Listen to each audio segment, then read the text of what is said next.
We are delighted to have Financial Planning Matters as our official podcast sponsor. To those that don't know, Financial Planning Matters help individuals secure their financial future. The company is led by a great friend of ours, Niall O'Connor, who is also a UEFA B licensed coach as well, familiar within that football space. Niall has helped me personally secure my financial future by allowing me to get a good understanding of my money management. A couple of small things where he helped me improve were understanding where to put money into specific investments, how to save for my retirement, and as well as that, small little tips and tricks like having an emergency fund and how to budget correctly for those longer term payments. If you want to get in contact with Niall and the team about your financial future, you can reach out to them directly at www.fpms.ie.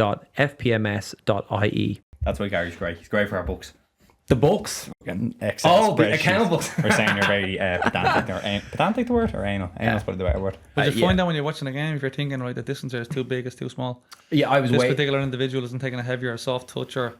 I was freaking out with the United game.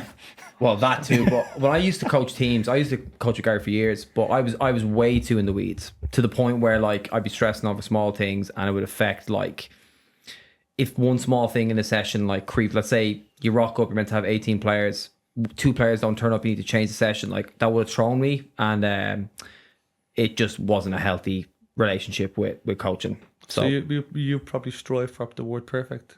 I definitely did. Now I've done a lot of work now over the last, I'd say a solid 6 years, and I've definitely had like a massive shift as you mature, I suppose, and you surround yourself with better people.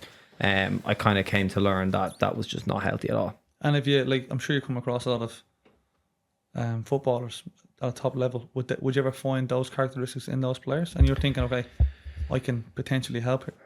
Yeah, I think top players some of them have a barrier in front of them. That's definitely one of the things that I've seen. So regardless of what I say to them, nothing's gonna go in. I don't know if that's a respect thing or if that's a personality thing at where they are in whatever stage of their career or life. And that goes for young players too, I find.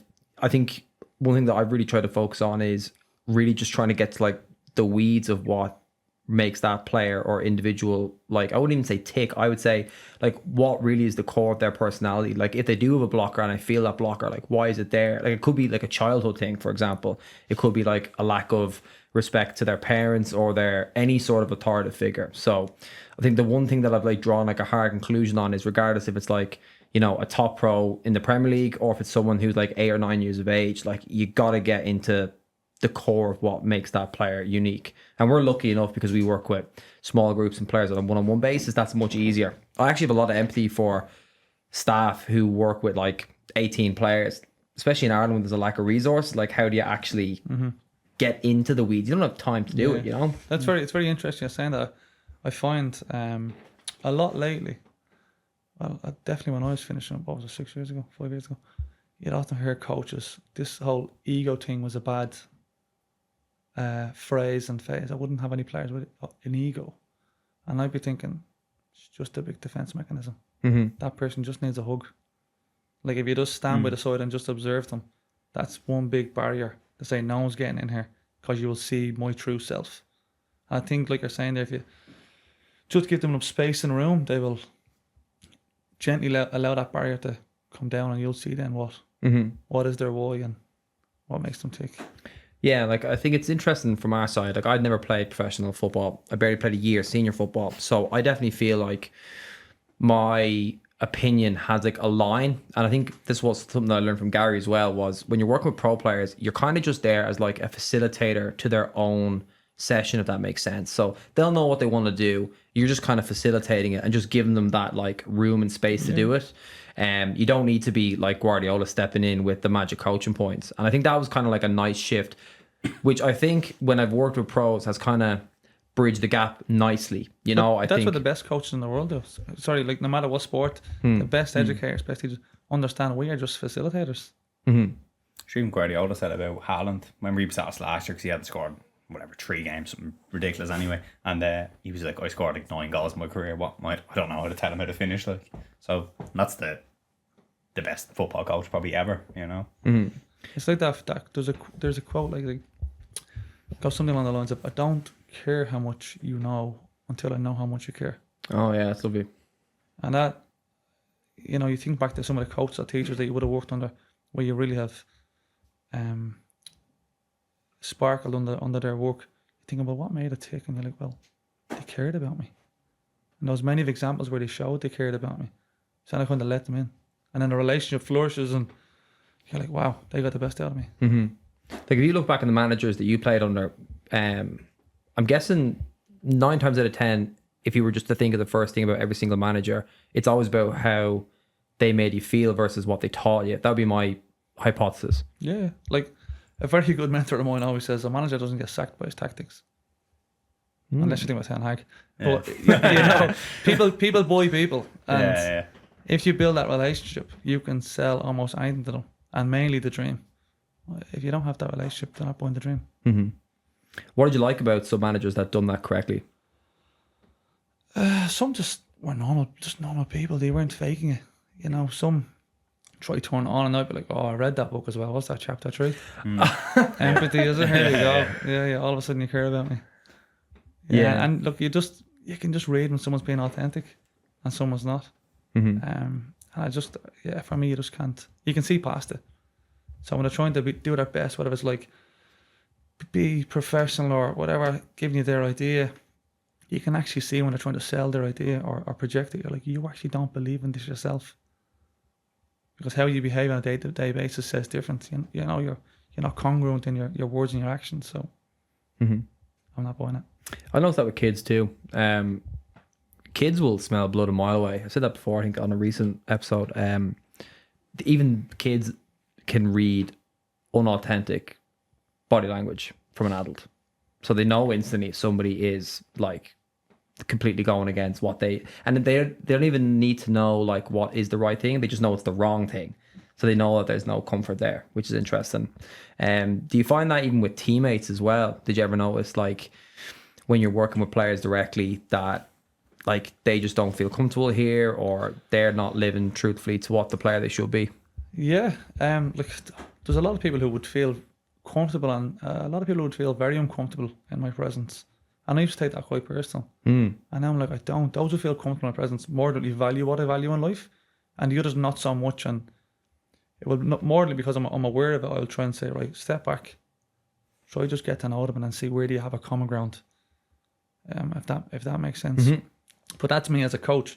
In the dressing room as a player, I was just like, it was literally chalk and cheese. I was like, here's what we have to do in our life to become the best version of ourselves, to train, have the best hope of playing on Friday and getting 3 points.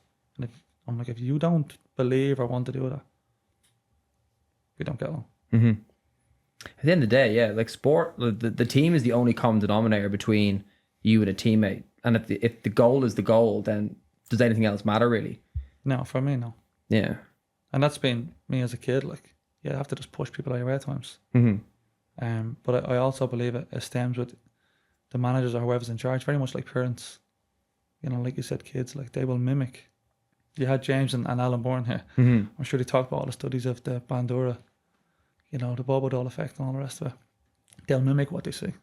Mm-hmm. So as adults, as coaches, if we want specific players, no matter what age they are, to behave in a certain way, we have to be also behaving that way. Mm-hmm. Was that something, like, where did that kind of belief in you come from? Or that, like, was it something as a child? Was it bred into you, or that mindset maybe? No, not at all. Like, I grew up in Dublin 8 in the Kiln, and I was literally like, I guess like everyone, dog eat dog. Everyone trying to become some sort of footballer to get away from what was going on in the streets. So you pick up like habits off different kids, and as you grow up through teenage years, you meet different kids from different backgrounds. You realise how they behave is a bit more applicable, and they get more respect off hierarchy in football, whereas some might just think me as riffraff.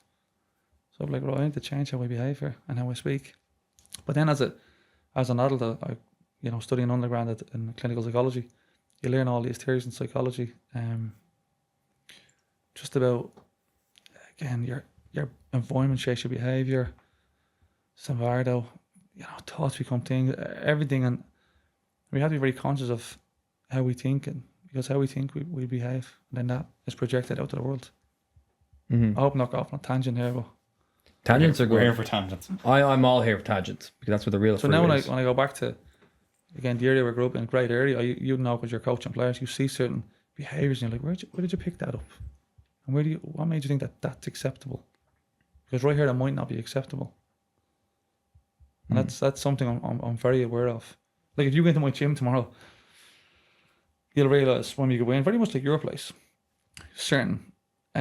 Make sure you're always having connection, and not just this fake connection you high for a knuckle touch, an actual. I want to feel it. I want to shake your hand and probably have a moment of just 1 second. Like I'm like, right, do I feel energy? Mm-hmm. Am I feeling lack of energy? If so, I'm like, right, keep an eye on you. I'm gonna have a little. While this is going on, I'll have a little question. See how's everything last 24 hours. So like this could be a session where I say to you, right, we'll pull back on certain things, but just you're here tonight. That's all that matters. Because I think that is all that matters at times. That is his or her 100%. And this is about at the gym or football. And others, you're like, right, got a bit of bite about you tonight. Okay, well, yeah, we'll use that.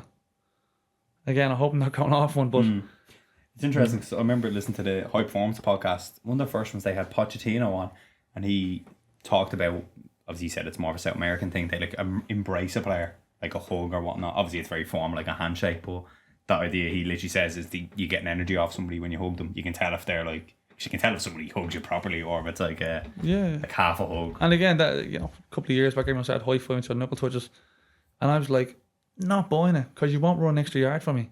You don't really like me. Don't start giving me a high five pretend you like me. When I'm on the pitch, you're not gonna dig me out of a hole or vice versa. So there's, and even I used to have this thing as a coach, mainly as a player towards the end. I'd watch how players would behave just in the training ground. I'm thinking, right, you're cutting the corner, you're not getting to the line. Certain players would call them out on it. Brilliant. I'm like, yeah, I'm picking the cone up. You've walked past the cone. You know that coach has to go back 10 yards to pick that cone up. Either you're not aware, which is also bad, or you are aware and you've chose, I'm not helping you. Both of them are wrong. Especially the latter. For me, I'm like, that's just a symbol of your opinion on this collective unit here. And all those small things. Yeah, they add up. And I think on the coaching side of things, like in the gym, I think that's a very interesting one versus like a team.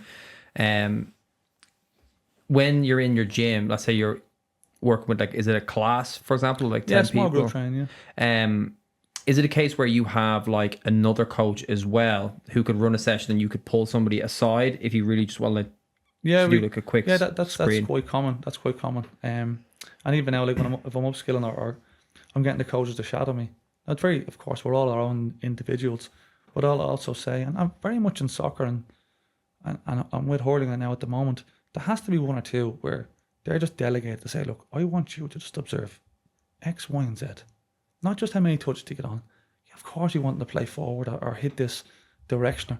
What is their response like if something doesn't go well? What is their energy like? How are they communicating? What cues are they using when they're communicating verbally?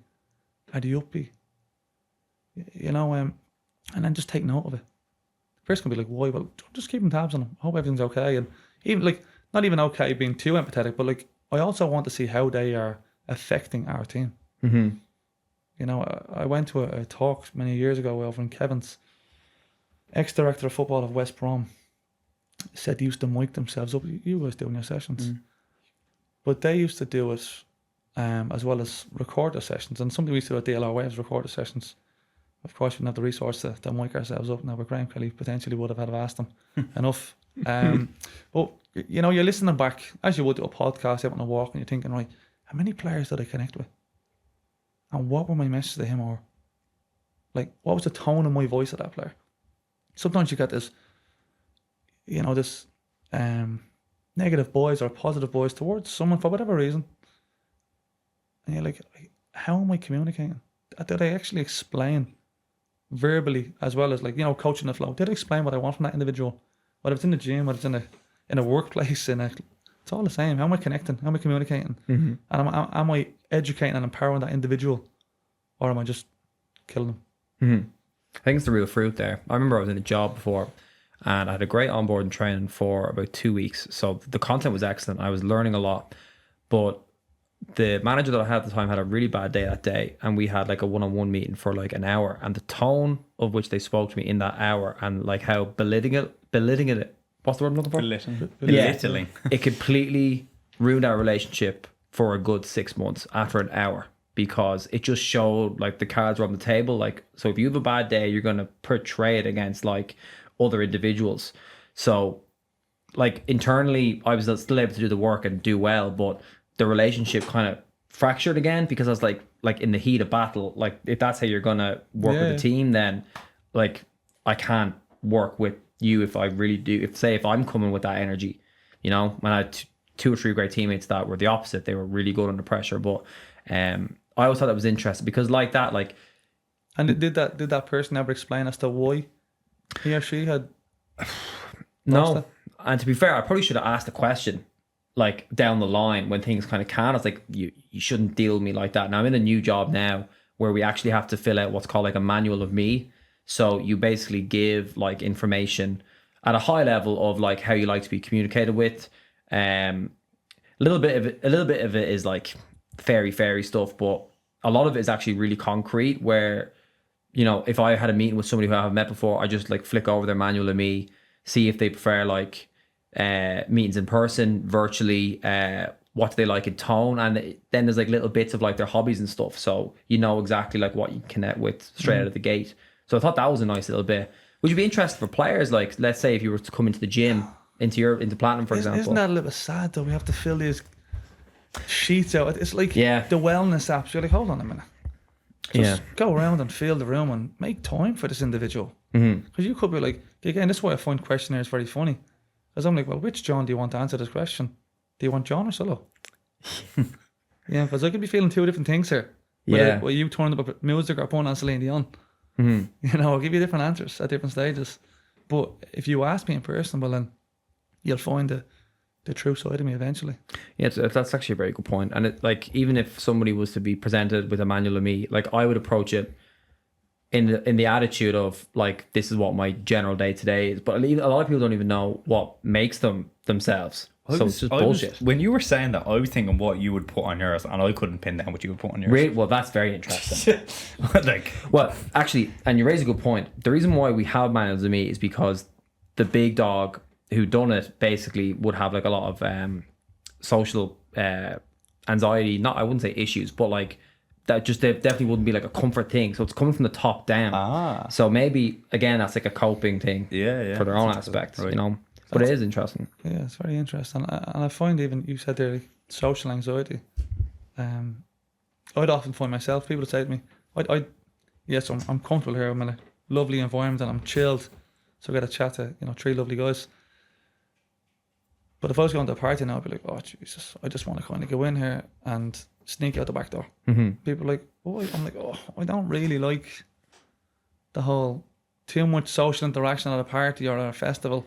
And they're like, oh, but I've seen you in the gym, I've seen you on the pitch. I'm like, it's a different environment. You know, sometimes I actually get quite anxious around other environments. And just from reflecting on myself and understanding that, that's when I also get to look at different individuals and think, right, well, this environment right now at this time might not be for you, and that's okay. You don't have to pretend to be something you're not. And this is a question I raised recently with an international manager, and he was talking on RA license about how every player must have breakfast at this time and every player must do something else at this time, and you know, we demand everyone. And I was like, what if that individual just doesn't like that? I know, but they must. And then the manager went on, long story short, he just said, oh, you know, we had one or two players who were just very weird. And I was like, wow, define weird. I was like, hands up, define weird. And here I am, I'm getting called this all my life. Go on, buddy. And everyone in the room was like, here's this fella again with his question. So I was like, go on. And he was like, you know. And I was like, what, different? And he goes, yeah. I said, so, I was like, so this person was different to what you valued and what you needed as an individual, as an adult. And you concluded his ability due to that. And the person kind of just looked at me. I was like, everyone's different. And in different environments, they will be different. Again, I hope I'm not going off on what I was just, different environments will shape different behaviours. But as Steve Salas says, one of the greatest things we need to be able to do as adults, and hopefully installing kids, is be able to reflect, not just on sport but on life, and ask yourself, why did I feel that? Why did I feel the way I felt in that moment? And if that happens again, what are my coping mechanisms? Yeah. Do you make a lot of time for reflection, or do you just do it naturally? I live in my head. Yeah. I live in my head. Even sometimes I talk to myself. Yeah. I'm the exact same. Yeah. I'm the exact same. And I'd be like, oh, jeez, you did that thing again. You thought out loud. Yeah, but it's like I've often talked about. I find it very difficult to find space for like gratitude. I just can't seem to like sit and just be like happy for what's present in life. I've always struggled with that, and I've tried to kind of go like through the back door of like just whatever like I'm thinking, like just walking around day to day. It's like, oh well, that's nice, you know what I mean? Because that's the here and now. Whereas I find it difficult to go back and say, I'm glad I done that. I'm glad. It just feels inauthentic to who I am. Whereas I also live in my head as well. I kind of like to go, just take a deep breath and go, oh, no, time to move on again. Like that was a nice little pause, you know? Yeah, very much like myself. I would never dwell in the past, nor do I don't ever think back too far. And I said to one or two very close friends, named my wife, I'm like, I don't really remember much of my childhood outside of football. And it's more than because I'm just thinking about now and tomorrow. Like if we had a game on Saturday, I'd be like, right, well, Monday you better address that and put it behind us. Don't talk to me on Friday about last week's game. Just address it and put it behind you. And where you're going there, like, you'd often get questions like, if you could change one thing about, well, don't even go there. Because if you change one thing on that path, you are not sitting in this chair right now. Simple as. It's a question, where do you see yourself in 5 years? I hate that question. Yeah, it infuriates me. I'll answer it. I'll try to answer it out of politeness, but I just find it very difficult to answer. Everything leads to everything. It's like the whole ecological system. The small things affect everything. Or even the Black Swan events. Who knows like what's around the corner? And there's a great book called Black Swan from my favorite author, Nassim Taleb, but that's more like economics. But it's basically just like the power of like the big events that nobody can ever see, like regardless, and then the change that happens. I think 9/11 is the best example of that. No one could have predicted that, but like we've lived the change of airports from then till now. It's just rigorous security, but the chances of that ever happening again are near to zero. And then like how that can affect everything, it's the exact same with just basic human psychology. Of course, and we go back to the dressing room where people talk about he's a leader and she's a leader, and you're like, hold on, what's the definition of a leader? Person who can affect something, the next action. They're all leaders. Every single one of them in their own way. You don't need to have an armband to be a leader. I'm sure you've met a lot of players who might not verbally say much, but they physically do everything. Or she might technically be amazing and she's reliable 8 out of 10 every game. But to some, she's not a leader. Where do you find the role of a captain in a team? Interesting one. I used to actually think myself as a captain, or maybe I just wanted to wear the armband for the ego. I'm not too sure. Never was I. Actually, one game, Tommy Dunn put me, gave me the armband. I got sent off. 2 yellows, very silly of me. Debatable yellows now, but it happened. The captain, I think a captain more than likely mirror images the manager. Has to mirror image the manager. Like everything the captain in a team would say would be what would come out of the manager's mouth, and not fake stuff, but stuff they're authentic. He or she is it's authentic. kind of Roy Keane, Alex Ferguson, isn't it? Because that's obviously what they say. And again, like, it's not the best player in the pitch, because sometimes you don't have to empower that person. Everyone knows he or she is the best player. You don't have to give them more power. Empower someone else. Like I love, as an S&C coach, this is terrible to say, I don't like to see people injured, but I love to see what happens next when someone gets injured. I'm like, right, well, who is going to step up now? Every team has a player or players. What do Portugal do when Ronnie gets injured? Do they crumble? Do they rise up? Who rises up? Is it the person in the corner that no one ever thought of? They're too busy looking at Cristiano Ronaldo. When we go back to leaders, like, they're all leaders. Some just need a spotlight on them. And you forget how good top players are like that, who do have a voice and who can impact games. Like even when Portugal won the Euros, even just with the Ronaldo example, remember that dude who scored the there. yeah out of nowhere, like Just stepped up. yeah, in the heat of battle. Like I always respect people in the heat of battle, especially like I like the old success story like that of the person that even this is another thing that's very interesting. Even though like you might not consciously like know why you love the underdog story, people are always drawn to it because it's true. Like it's a right thing Yeah, for if the you look universe. at David versus Goliath, it's like, and we talked about football with the barriers and the masks. Majority of footballers are very enemy centered. It's me versus the world, and everyone else is I don't want to curse, but yeah, you know, and I think that's where it comes from. Maybe it's a societal thing where a good chunk of society is an underdog at some stage, or was, or is, or going through right now. They're like, I'm like that person. You know, so I'm sure like Dublin in GAA this year, everyone's like, oh, thank God they lost. Or Man City, everyone's praying for Man City to lose. You're like, why? They're doing the right things. They're doing the right things, but they deserve to win. Yes, it's great to see change happen. But yeah. Yeah, absolutely. With you personally, did you see like winning games as the be all and end all, or did you see football as like a vehicle to what would be a long, consistent, healthy life? I was more upset when, someone listening was like, you lost a lot of games, must have been really upset. I was more upset when I didn't win a game than I was happy when I won. Because I've trained all week to win. You know, a reporter my last year at Bray, they're playing Dundalk first game of the season. And I was walking from the Carlisle where I used to work, Bendon Gym, headset down the Kimmage Road, and he's like talking to me about 8 o'clock in the morning. Fair play to him getting up that early. And he was like, you know, Dundalk, big game in Oriel. Like, do you reckon they do well? I was like, do you think I get out of bed at 5 o'clock every morning to not do well? And he's like, I don't mean that'd be bad. I was like, well, rephrase your question. I was like, yeah, we're going to win. And my manager at the time, Dave Mackey, was like, you can't be saying that. I was like, I'm going to win. I'm going to Oriel Park to win. Like, I'm not going to lose. If we lose, okay, shit happens. But yeah, going back to the question, have you won? You're just like, right, on to the next.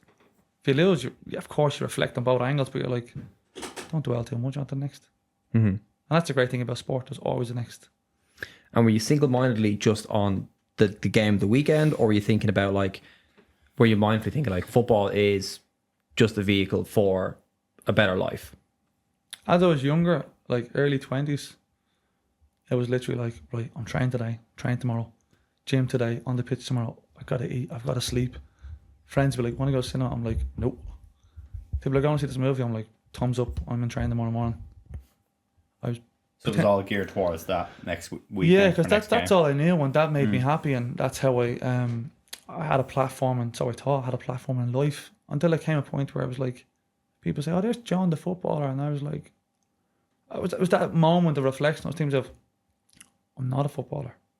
I'm John. I just play football. And I thought to myself, right, if I ever get injured or I get let go at a very young age, what do I do now in my life? So you had that conversation with yourself? Yeah, quite too often. Yeah. When did that first come about? What age would you have been, or where would you have been football wise? It was actually when I came back from Hamilton academics, and I had signed. I came back and I was thinking, right, well, I was like, I love football. I'm always asking my coaches questions. I never really get the answer. So I'm going to go and study. Why do we train the way we train? What, like, who sets this training session, the tempo? Where are the sports scientists? Like, what? You know, where do you get these ideas? Is someone just making these numbers up? So why? Like, I know it's dreadful leaving cert, absolutely abysmal. I sound like I'm happy. I'm not. I got an NG in physics and chemistry. That's how bad that was. I was like, who needs that? Until I got offered a scholarship in America, and the guy was like, Richie Grant, please tell me you passed a science subject. I was like, no. He goes, I'm sorry.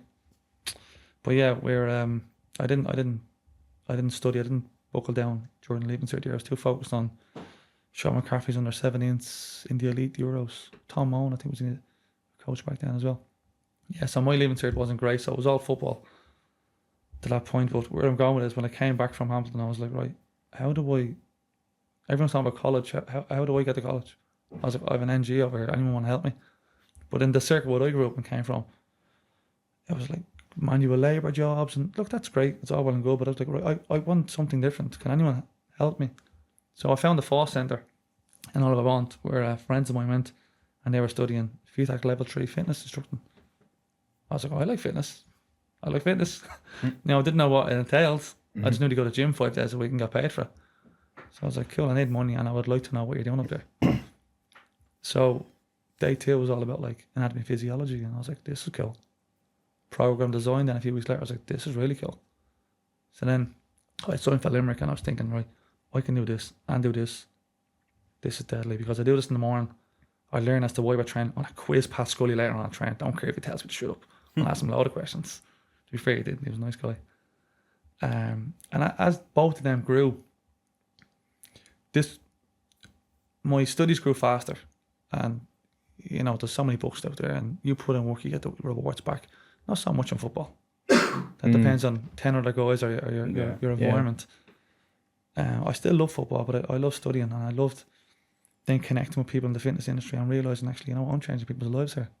This is an amazing feeling, and you're getting paid for it. Twitch, you're worth your time is worth money. So when I came to that conclusion, I was then thinking, right, football, and this not for everyone. For me at the time, I was like, football is just a hobby here. There's no one really taking it serious. Okay, bar the top 2 teams that I didn't see, because I was only at Limerick and hoping to get the Alan Matthews Shell stint in the 4th division. So I delved more into the educational background, and of course I still applied myself professionally as much as possible within football, but I'd never seen myself kick on from there. And at that moment I was like, I'm just John who plays football and likes to do this. And as I got older, I then realised through meeting different individuals, that's a great thing about football, great thing about sport and life. You meet many of individuals, and if you can learn even a little bit from each individual, many of them are chapters in your book rather than reading the same page. So I realised, right, I need to start adding more pillars to me. Otherwise I talk about The Simpsons. Mm-hmm. You're one of the first people in football that I know of so far that has proactively understood that they could disconnect I'm the footballer from I'm just a guy who plays football or a girl who plays football. Most of them hit a wall before they have to peel themselves off in 2 different parts. Yeah, they have a massive identity crisis. Athletes have a massive identity crisis, and you'll notice it mainly when they get injured. And this is where I look at coaches. I'm thinking, you don't need to worry about your starting 11. They're playing. They're happy. They're like through the roof. It's the people who are not playing and the people who can't even physically train. Keep tabs on them, because they feel like they're invisible to you right now. And probably because I was one of those, I'd say, Jesus, all my career. Even when I went to Lourdes under 10s, I couldn't get a game. I was like, cool, yeah. Every year I signed somewhere. I climbed the ladder, couldn't get a game. Climbed the ladder. So even in business, like 20 years later, I was like, just open your door. Eventually, it will fill up. Just open your door. We've been here through football. Mm-hmm. So I learned all those lessons from football. But going back to it, I find that coaches don't do enough for the players at off season, and they're the players that you need most. Because come the end of your season, they end up playing. They somehow wiggle their way back in the team because you just get burnt out. Mm-hmm. And they're not fit. They're not mentally resilient. They're not physically resilient. But they'll still give you their best. But going back to the question, I would have been one of those players. So I had to come to that realization really fast. What did you like about studying? Was that like was it a gratification thing of I am putting in work and getting reward, or was it just the curiosity threads that you enjoyed the most?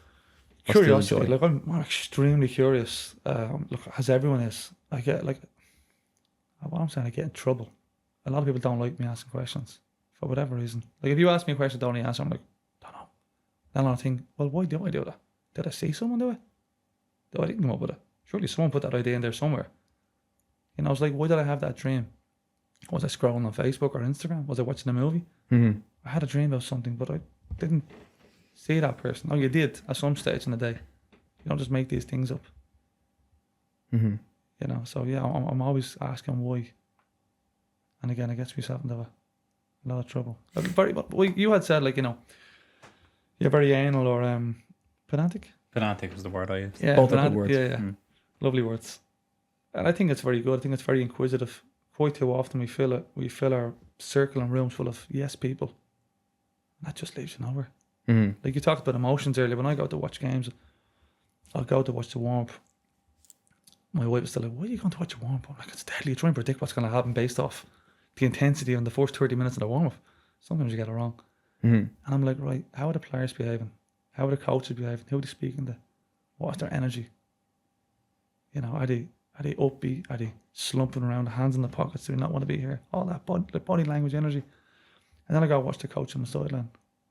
I'm like, what? As I'm watching coaches thinking, you've just emotionally reacted off a stimulus, i.e. a tackle, and you're having a scrap with the ref for the next 10 minutes, and your team is now affected by that, and they're now having a scrap, and the opposition team is thinking, happy days. We just need to stay calm here. So I'd be quizzing that. I'd be like, if I know the manager, to which some of them might deal, and I'd be like, during that moment you went, hey, well, what happened? And they'd be like, why? I'm like, I'm just curious.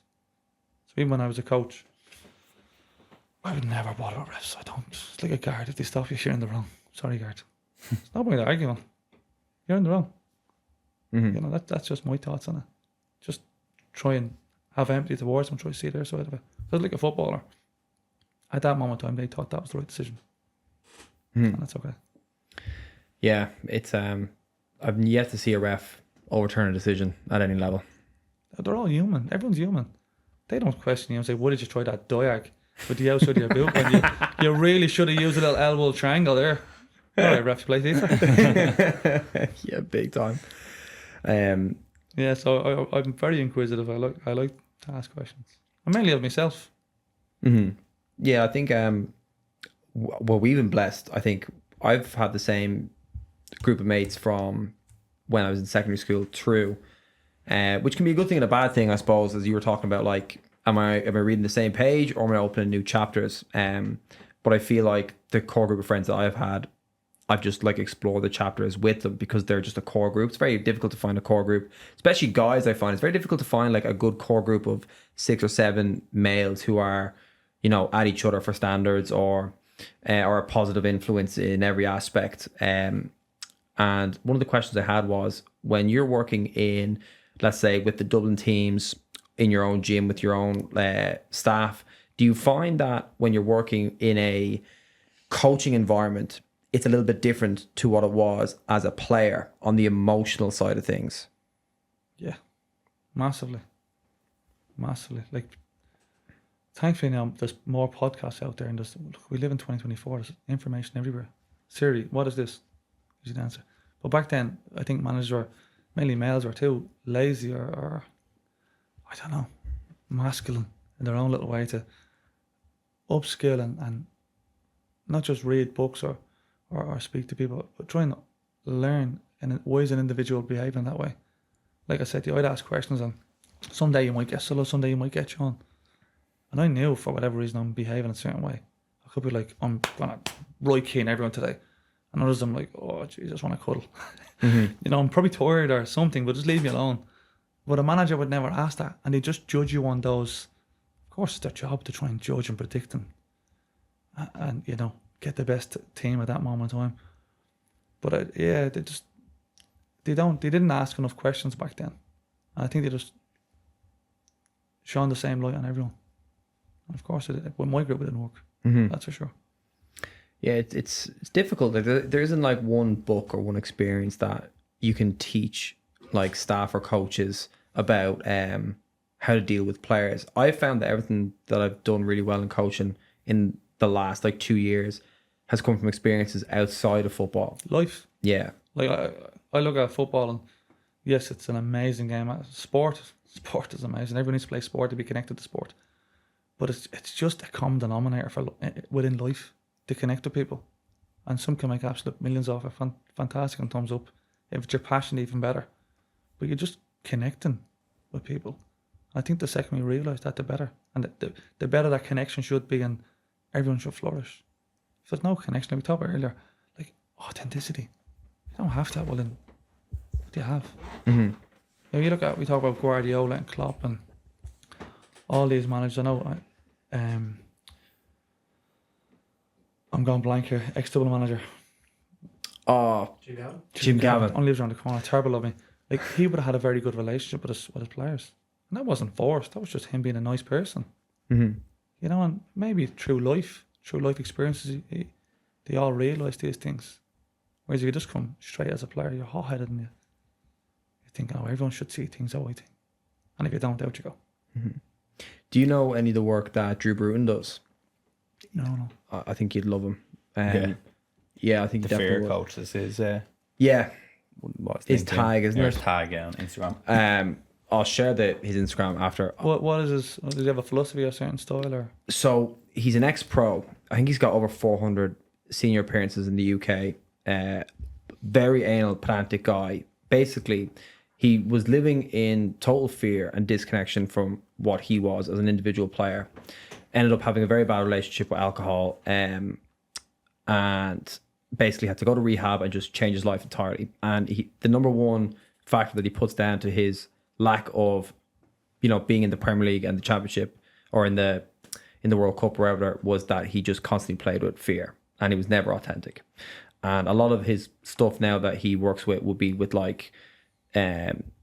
he was with Southampton, I think, as a consultant, wasn't it? As I think he still is, yeah. With Russell Martin, like a performance consultant. But a lot of his work is very authentic. And I think he rubs people up the wrong way, but I resonated with a lot of things. And one thing that he kind of changed my opinion on was the relationship between manager and player. And one example that he used was from the documentary The Last Dance, when Phil Jackson let Dennis Rodman go to Las Vegas during their playoffs for just a bender. And then he had to send Michael Jordan off to go get him. And then as soon as he came back in the door, he just tapped him on the back. He's like, all right, let's get the trainer. Didn't even question him. And he missed 3 or 4, whatever, really important sessions. I was like, Jesus Christ. But that's knowing your player.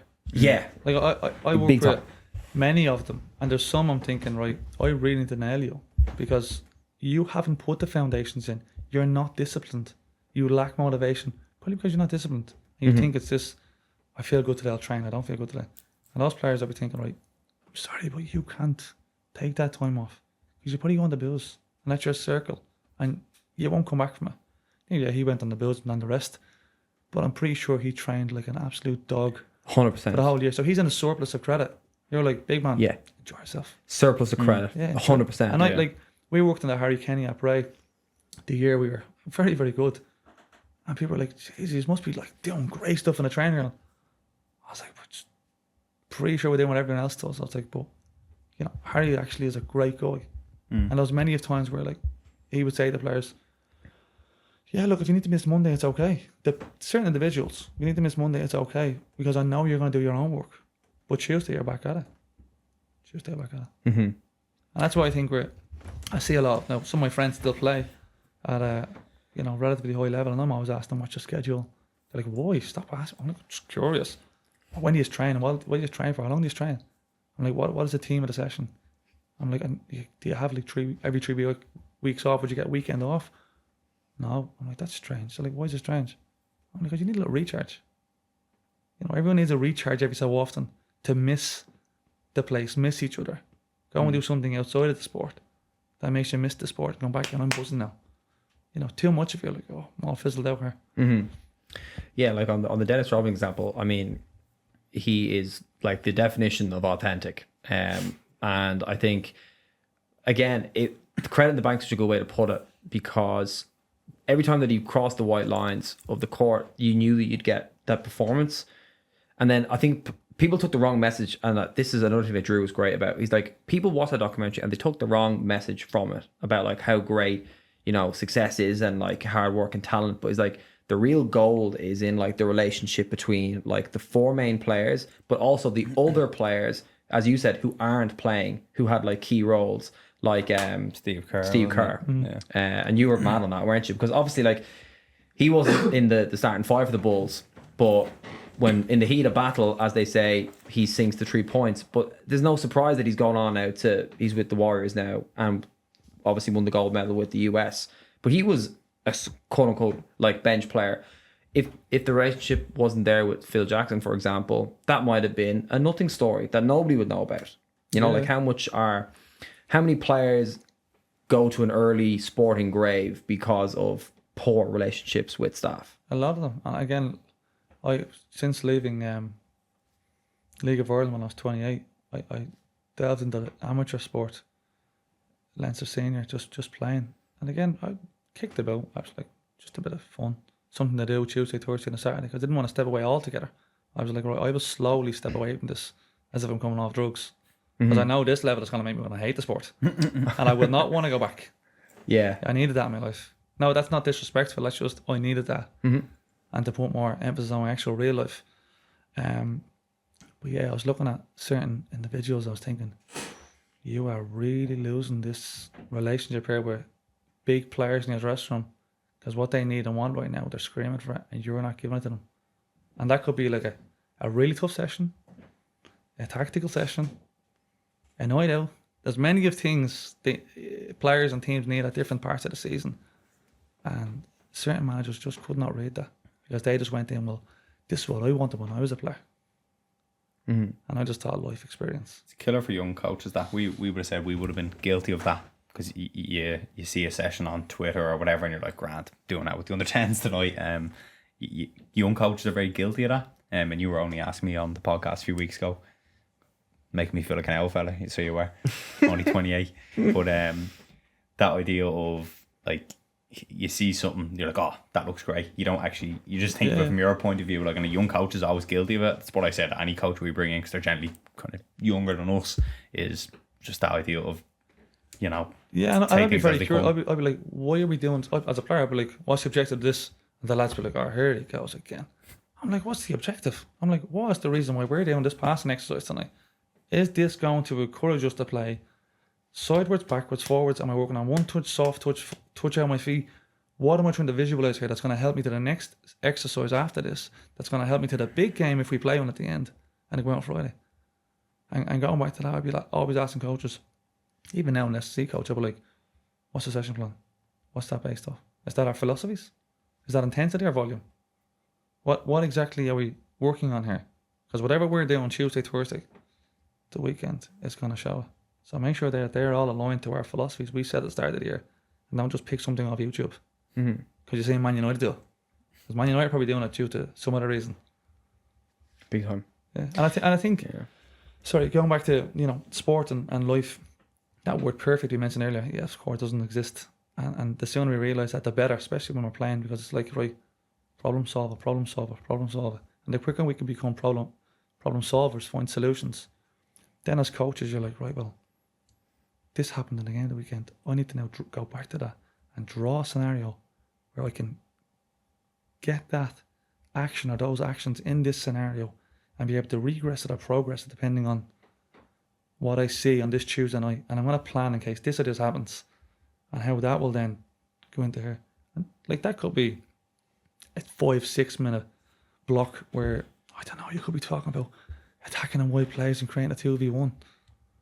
You're like, but you know you didn't do it. No, your team is doing it, and you've drawn up because the attributes your players possess.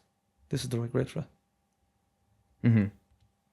Yeah, it's a lesson I learned the hard way. But then when it clicked, it made a lot of sense, and then it compounded quite quickly. Now I haven't lost it, and now it's even in small things like, even if it's like planning like an event, even like such a small thing, like it's like, what's the theme? And I remember we were going back and forth this. We were trying to plan a staff event, and I was like, we should bring more people. And Gary was like, no, it's a train to one event, nothing else, nothing more. I was like, you're so right. And you just need like a little pull sometimes back to like, what's the purpose? What's the goal of it? Because it's so easy just to waffle and just do 101 things. But isn't it great that you've got that, you've all got that bond and that empowering environment that you can, of course, be yourselves, but like, say what you think is the correct thing, ask the hard questions. What is the objective? Are we on the right path? And then someone else saying, we're on the right path, shut up. And you're like, okay. Like, how many dressing rooms, I've been in many of them as a player and a good few as a coach, where I'd very rarely heard a coach say any questions. And then someone might say, that's a stupid question. And I'd be thinking, if it was a stupid question and I knew the answer, he wouldn't ask you the question. There's no such thing as a silly question. And going back to it, it's fantastic. You lads have that environment, and I don't know, it was fabricated or it just happened, but it's beautiful. And I think, that's obviously one of the main reasons why you're very successful in your business. Let's call a spade a spade. And I think coaches, when they are picking their coaching staff, it's something they really need to be aware of. Don't just have everyone that sees the same light. Rock goose there, aren't you? A big time. I really like the idea of guest coaches. I don't know if this is like a thing, but like bringing people in for not like consultancy work, but even just to kind of like. You were just dying for a session with my team, weren't you? I was. Now, this isn't a pitch towards you, but that's actually a great example. Someone that just comes in for a month block, just to kind of like, if I'm a player coming in and go, oh, there's a new face today. It's like if a new kid comes into school, like it's like, what's this going to be? The curiosity aspect. Yeah. What the hell is this going to be? And of course, you could even, bring out the message that Gary's been bringing out the last 3 months, but the kids are like, I'm fell listening to Gary now. Mm-hmm. Yeah, I'm sure you do it as a coach. I love when, we would be at, let's say, Waves, for example, and you're like, right, I would like us to play through the lines without anyone cheating and everyone moving. I'm like, right, but we're all playing football Tuesday, Thursday, Saturday, and now they'll just go into their own little habits. I'm like, right, handball, we're playing handball. For next 10 minutes playing handball. The girls are like, why playing handball? And I explained, oh, just fun. And then you bring the exercise in and the rules in, and where I'm going to something new. People are like, oh, I want in something new. Mm-hmm. And like you're saying, I voice people straight away. But like, oh, he's deadly. Gary, can you get back in next week? And you were like, really? Yeah. Start me out of a job. Yeah, but it's brilliant. It's interesting because I think if you'd done that in underage football, I'm just gonna talk about my experience. You wonder what pushback you give from parents, because the Irish mindset would be first thing think, well, he doesn't care anymore. He won't even do the session. That's a good point. Yeah, that's the other side of it. Yeah, but I guess if you explain to the parents, say, look, I would like to bring X, Y, and Z in because I think they're very valuable, not just to the sport, but to your child's life. They're very intellectual and educational, and you're going to learn, I'm going to learn, and the kids are definitely going to learn. And not just that, your child may or may not be here next year for whatever reason. So I think it's very useful if your child gets used to having other people in their lives. Mm-hmm. Because quite too often everyone thinks we're going to be all friends for life, and did you get about the big train journey? You get on and get off at different stages. 100% at different chapters too, and some are shared and some aren't. Just an example of something that I think fits into what you're talking about there is I know that the women's under 17s Ireland manager James Scott, he goes around a lot of clubs and takes sessions, obviously to get a feel for what the girls are like, but obviously different ideas and get to know managers and all as well. So that's an idea of a guest coach coming in. And we done it with Bowes recently, and I know he was going around to the Rovers and Shelbourne and stuff. He goes around and actually takes the full session. As opposed to watching how the managers do the session, he goes in, takes a session, has their input from them as well, but he actually does the whole session with them. But that's brilliant, because he's getting to not just observe it, but coach it and see, right, well, how is that player behaving? What is her response when she loses the ball? I don't care if she loses the ball, but what is her response? Because here's what I want to see in a green and white jersey. Am I seeing that in these clubs? Because when I go see them in a game, they could be nervous. They could have their studies. There's something that's happened in their life, and I'm probably not seeing the best out of them. But if I get to see them train, and they get to see me as a coach and listen to me, well, that's an extra connection that when she does come into camp, we don't have to cross. We've already crossed it. Mm-hmm. Yeah, it's an interesting battle, because then it's interesting for the manager of the team as well to see, like, oh, all like who has shifted their body language just because the Irish international manager in, or who is completely authentic like they were last week. And then you can really see patterns in people, a shake up like. But here's one for you, like, again, you guys are coaches. I'm pretty sure if you went to a different team tomorrow, I'm sure the kids thinking, hopefully you don't, Gary, there's a cohort of players you're thinking, come on with me. They've impressed me. And this kid over here impressed me. And that kid over there impressed me. Somebody could have played against, or watched and trained, or trained maybe 3 weeks ago, 3 years ago. We always leave people impressions. Mm-hmm. And that's why managers always bring players with them when they move to clubs, like they signed there. Pat Scully signed me because he was doing his A licence in the Kildare Hotel. What's it called again? That lovely hotel, Carton House. And I was a guinea pig because I was on the false course. Doing an A licence in Carton House. Yeah, I was a guinea pig, and I thought to myself, this is deadly. All these are going to be potential managers here. This is a big game. That's how I was thinking. I was like, I'm going to press someone here. Yeah. I remember a player that I done my B licence practical from because of their attitude and application journey, which is funny. It's like 6 years ago. Yeah, Probably the same for you. Whether you're coaches or players, like people in general, we always leave someone with impression. So what are we imprinting them with? And hopefully it's something positive, because again, you'll come across your own paths. Someone will refer you. You know, the biggest referral is organic. All the time. Especially here. Yeah. It's too small, the industry. And that's why, like, some people would even ask me, well, specific players I could be working with. If it's gym related, or yeah, you know, just working outside of the gym and on pitch. And of course, there's certain things you won't explain, but I'd be like, I'm not putting that person forward because that's my reputation on the line. Mm-hmm. You know, or you'd be like, dime a dozen, signer, great, like very reliable, very responsible. There's on time and she's always early.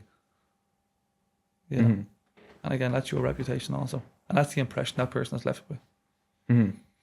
Do you ever compromise like what you think your core values, not your personal core values, but like the core values of a team, if somebody purely produces output? So an example of that would be if you are a very punctual person and you think everybody should be there typically like 10 or 15 minutes before a session, but there's one player who's notoriously late just because they're a very bad timekeeper, but they still perform in sessions and on match day. Do you give that player that leniency if it's against like a core value of yours? It's very interesting. We had this debate again on one of these FAI courses, and one or two coaches who are now in the league in big clubs are like, that's it, out the door, you're late 3 times. And I was like, what about the boy who forgot his pencil?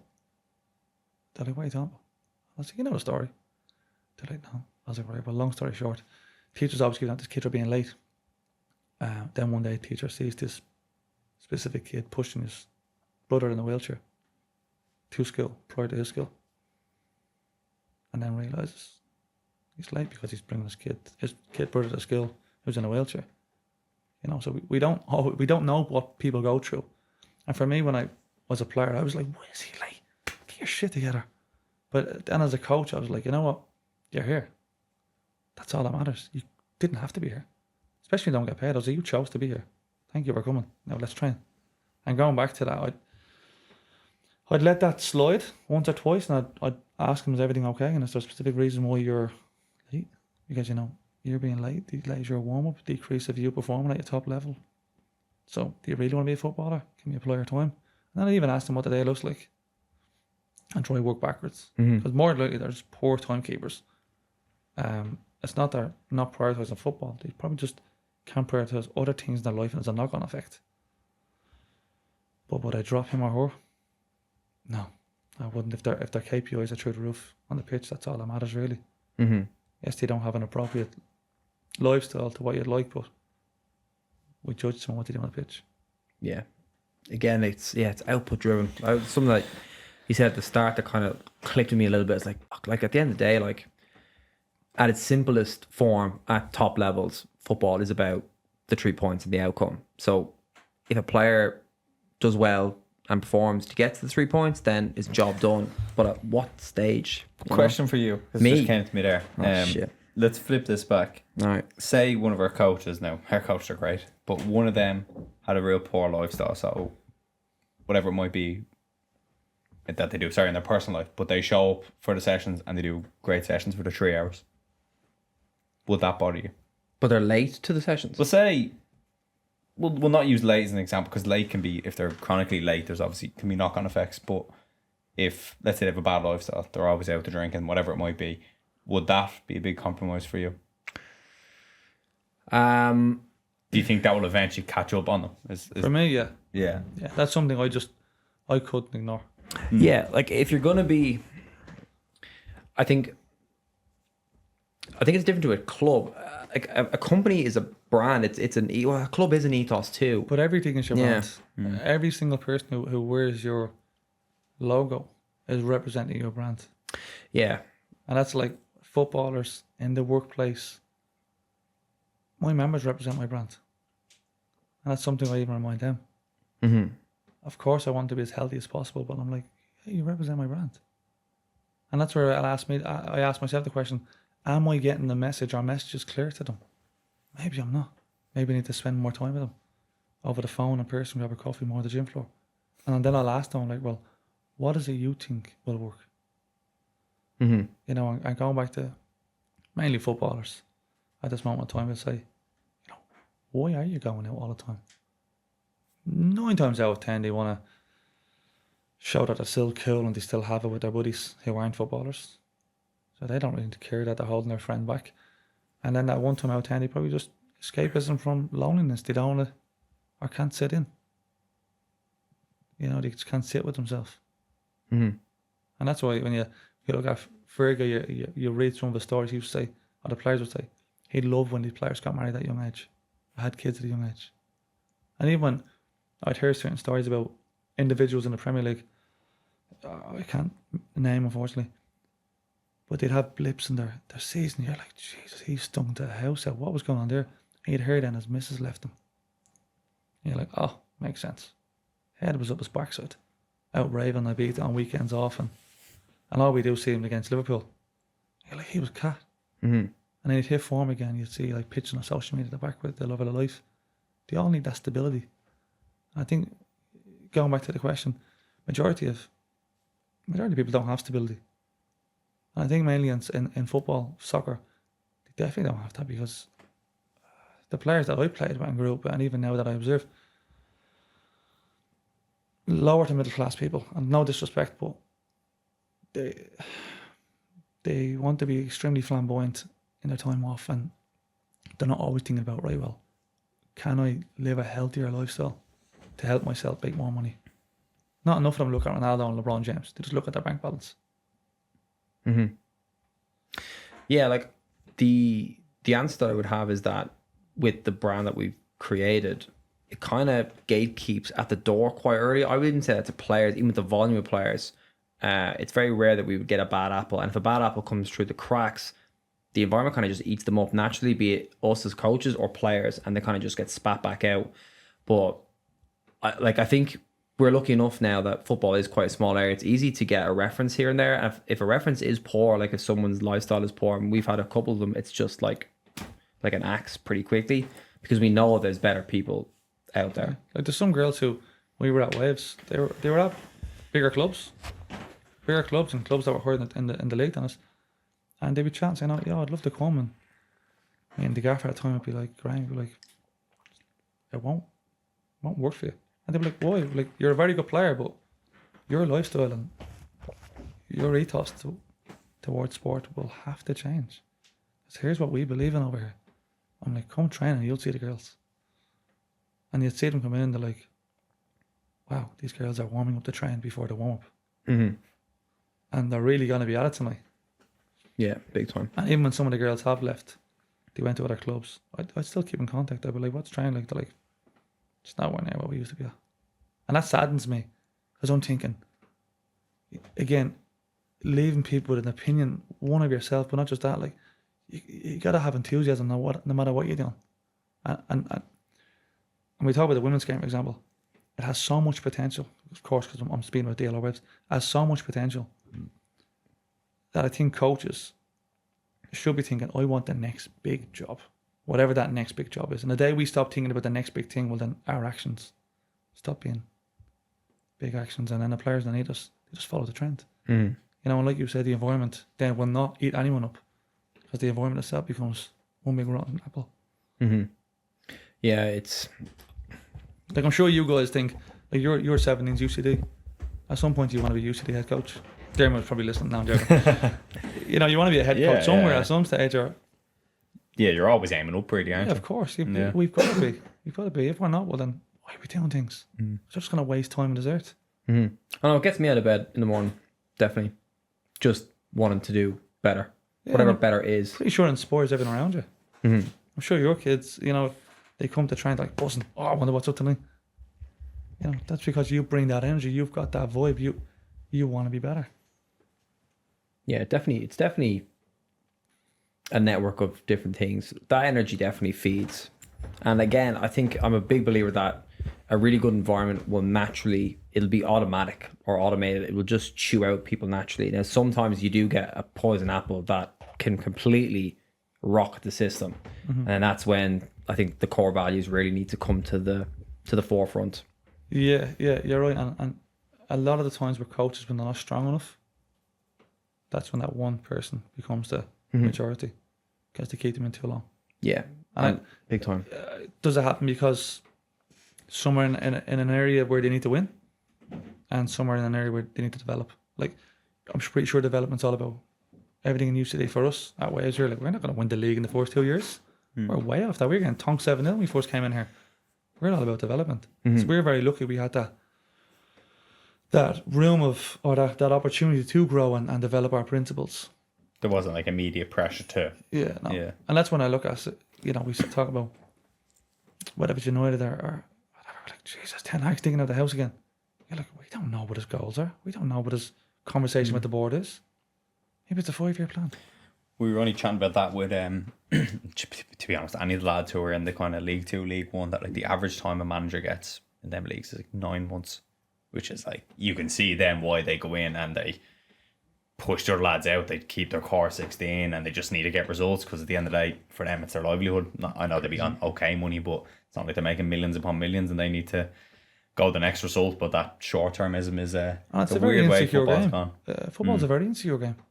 Everyone's out to get everyone. It's not like GAA where your club is your church and you never leave it. That's your parish. Remember your man left to play for Kildare years ago? Remember we were younger? Did he leave Louth to play for Kildare, or did he leave Kildare to play for Louth? Yeah, I remember He had like long vaguely. hair, remember? I remember that was uproar, because obviously we'd be like soccer background, so I was like, it's not that big of a deal, because people obviously soccer. Yeah, I remember move that. around like let's look at, I'm sure you've all been talking about Brad's at Rovers. I come with he's only 39.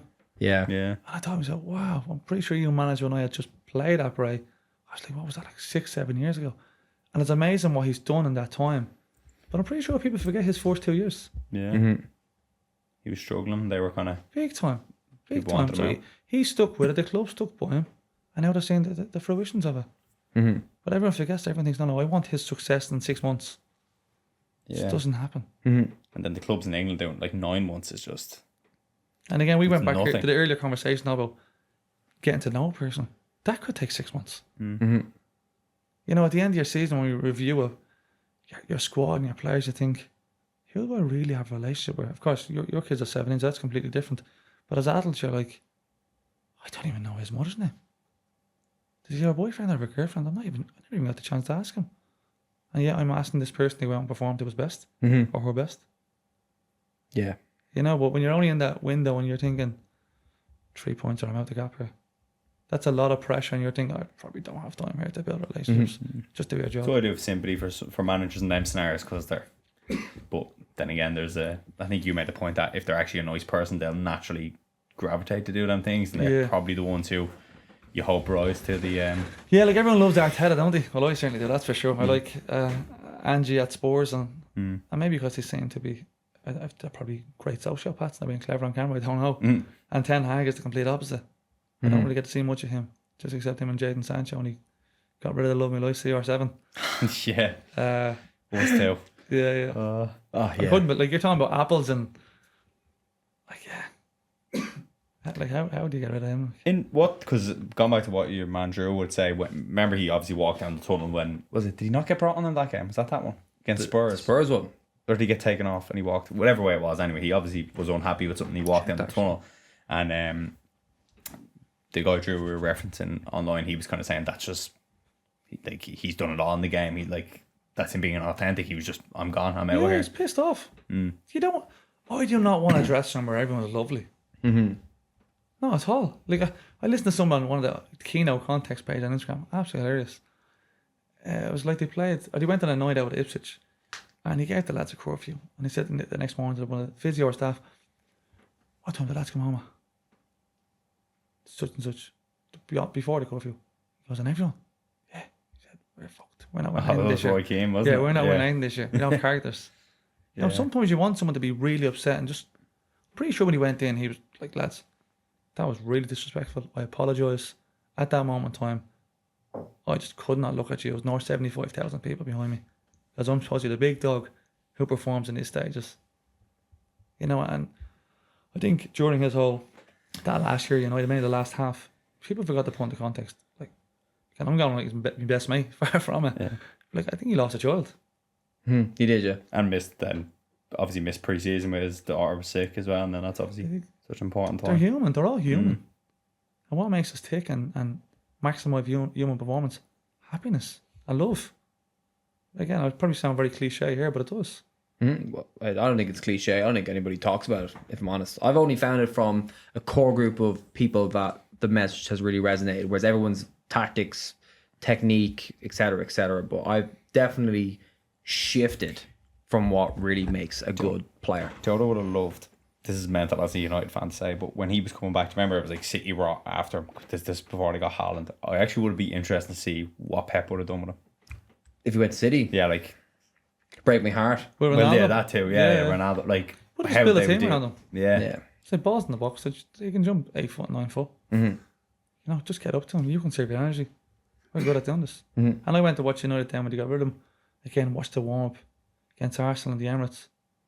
I'm there with Graham Bourne, extremely intelligent guy. He's with Pats at the moment, under Stephen Kenny. We're watching Zinchenko be a big dog. I'm like, this fella's 3 foot nothing. Looks like he'd fist fight everyone in the stadium. Chest up, shoulders back. The Arsenal lads are bouncing now. United lads are just moseying around. Oh, Moseying. Rashford like hands in the sleeve. Now I get it, try not to predict too much and look too much into it. But again, that's exactly what I'm saying come the whistle. mm-hmm. And I'm counting Rashford's sprints and his recovery runs, if I recall, recovery runs. And I'm thinking, we just got rid of Ronaldo for this guy. Maybe probably one of the best role models there's been in the yeah, game. I'm like, he is the best role model for the kids now. And you just got rid of him. Now, maybe something goes on in the background that none of us will ever see nor heard about. But I was thinking again, what is the image you want people to see when they think of that brand? Mm-hmm. And if that's not what we're saying, well then. Yeah. On the pitch, of course, yeah. Him storming down a tunnel. Shit happens. That's just like Dennis going on a piss up to Vegas. Mm-hmm. You let it slide. Yeah, one conclusion that I drew from it, just as we're winding down, was there's a reason why he's the best player in the world, because people are not going to understand what greatness does because we don't see it day to day. That's what greatness does. It gets up and it goes because he knows that he should be playing. Whereas people don't have the balls to do that, for example, or they don't have the attitude to do it. And that's why I think it tweaks 90% of people the wrong way.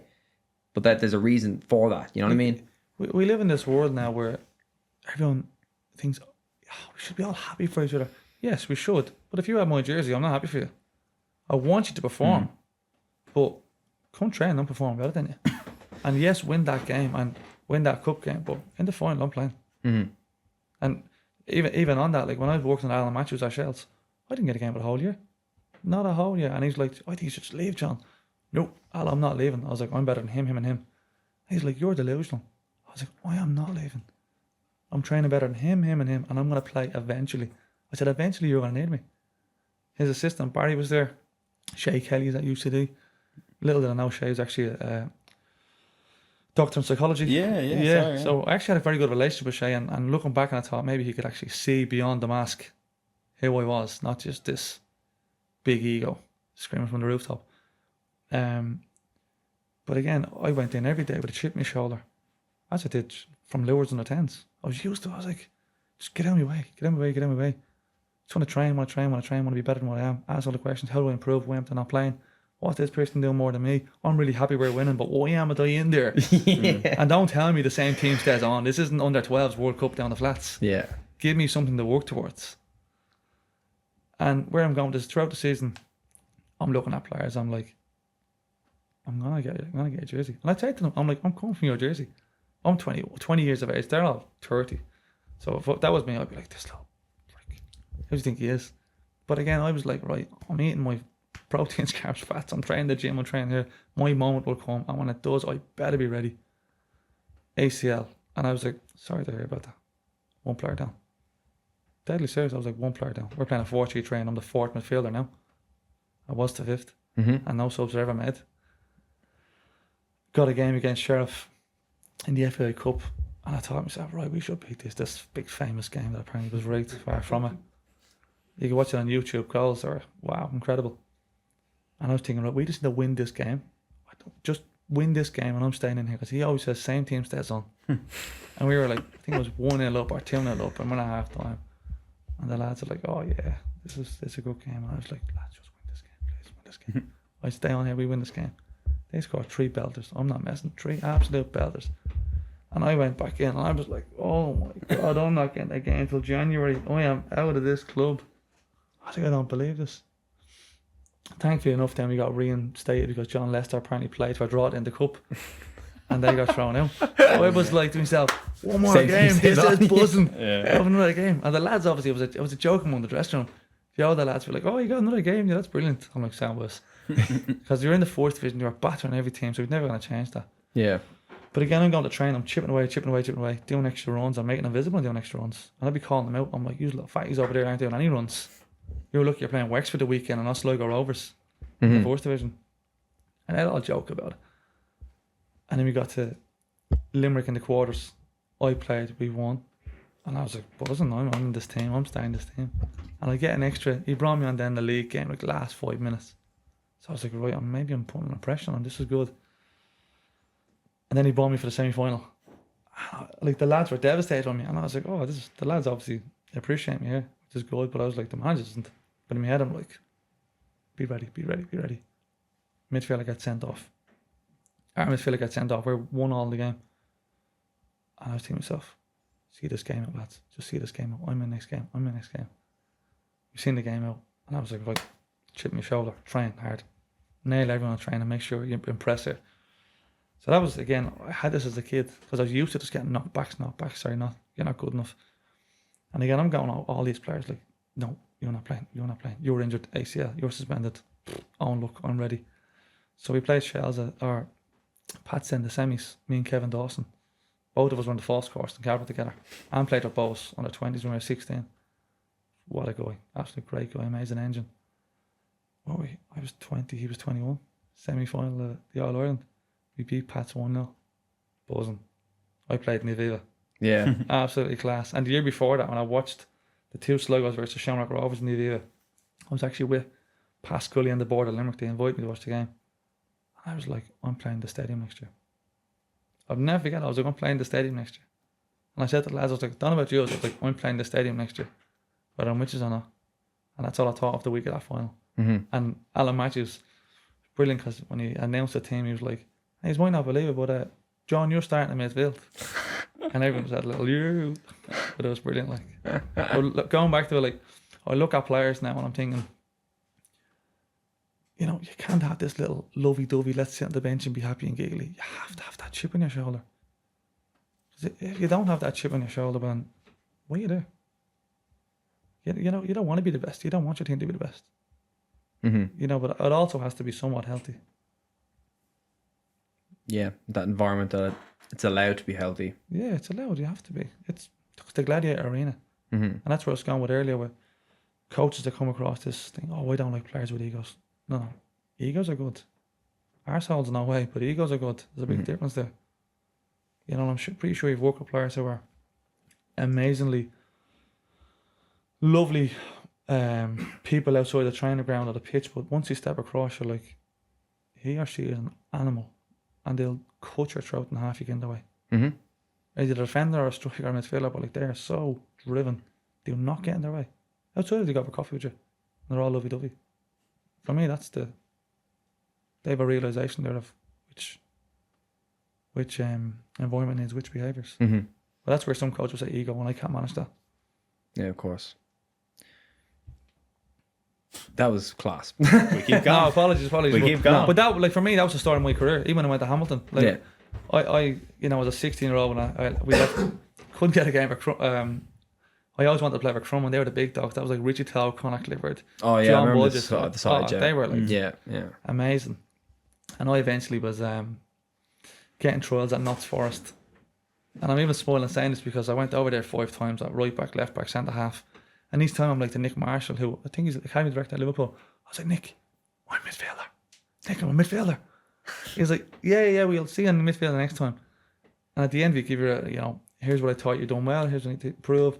Open your body more on your left foot. I'm like, yeah, I know, but I'm actually a right-footed midfielder. I was like, but I'll do a job left back if you sign me. Mm-hmm. And after the 4th time, he was like, senior cross, full back, centre half, whatever. We'll give you a third time, give you a chance in midfield. I was like, cool, yeah. So again, I was very enemy-centred at that time in my life. So everything I did was driven towards this. I'd be running around, block of flats, doing laps, time myself. I knew nothing else but physical. I didn't know how to improve technically by myself. Mm-hmm. No one actually showed me back then. So I'd be just working my physical aspect of the game. So I went over as midfielder. And I dominated. I played against Stoke, myself and Robbie Gibbons. He works on the corner, has a business, lovely guy. Dominated midfield. And Nick was like, yeah, look, you were good, but like, one more time, and I was like, oh, okay. So I went out for the 5th time, scored 2 goals in 3 games. One was about 40 yards, and the lads were buzzing. I think at the time Soccer AM had like this showboat or Yeah. and I had said something like that when I scored, and I was like, oh, you look like a twat now, John. I was only 14, 15. But at the end of that, then he didn't speak to anyone. And we were talking about body language, and you know when you're in the wrong or something's up. He just ignored every single one of us, all 11 players from Dublin. After that weekend, I thought, none of us are getting a contract. Yeah. Got home, he rang me the next day. I was playing 5 sides in North Avenue Flats. Had a UK phone number, Nick Marshall. I was like, lads, a phone call. He's like, yeah, it's not for you. I was like, all right, cool, yeah. He goes, yeah, look, I'm sorry. I was like, cool, yeah. Look, I actually have something I need to do now. I was like, I'm used to it. Next. My God. Yeah, so again, that's at 14, 15.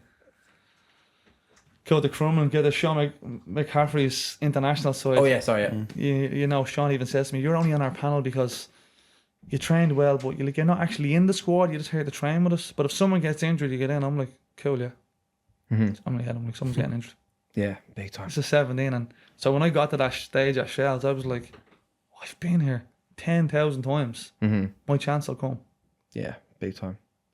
That was amazing, John. I appreciate it. No, Rob, thank you guys. No, that was great to have you on. Thank you. Sick. Wonderful. Thanks for coming in. No, Rob, thanks for having me.